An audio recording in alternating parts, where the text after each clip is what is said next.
तो आज मो गोटे बेली ननद राणींकर जन्मदिन से सकाळू निदे कुटी छेंची होइकी आसीची बर्थडे विश करबाई।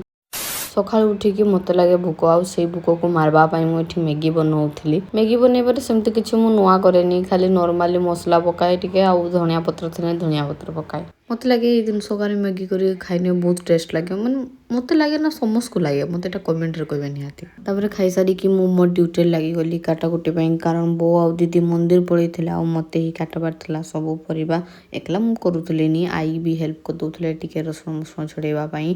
बेसी समय लगलानी मुझे सब किसी काटिकुटा की रेडी कर सारी आउ कांड करवा तो मो भाग्यर लेखा केवे किसी कम को ढंग से करें। एठू तो जापारे मुझे केते अड़सुणी गोटे पनीर जरी छिंडेबा भी मो दम बाहर जाऊँचे। तो रोसई पूरा अधा सरासरी उपरे हो गलानी खाली थरे हो जाऊ तापर मु किचन को बाय बाय करदेवी आउ जमा पाद रखिबिनी किचन रे कारण मते बहुत गरम लागुची। से भितरे दीदी मो माने भी आसी जाइथिले आ मु तांको सहित एठी लागुथिली खास करके दीदी सहित मु तांकर को जहाँ भी पचारुची आउ किछि कहूना पूरा कैमरा सामना नर्वस हो जाइछंती। आ तापर जे के संगे संग मु रेडी हे कि मो सांगडा को आंबा पे जाइथिली। एते खरा गरम रे ठिया के भाई माने चित्रका करूचंती तांकर मेहनत पूरा ये चित्रकार देखाउचे सीरियसली बहुत सुंदर ही लागुला। तापर आमे टिके ग्रोसरी चली आसते किसी जिनस नबार थिला देखी ताकू नेकी भी मो सांग को चली आसते और सेठी हसुला मुझे गोटे गीत गाऊली। बहुत समय तापर कथा हला परे से टिके कहला मते चल रील्स बनई दबु मु कहली हो ठीक अछि ताने मु भी बनईबी देखि मु रेडी हेली।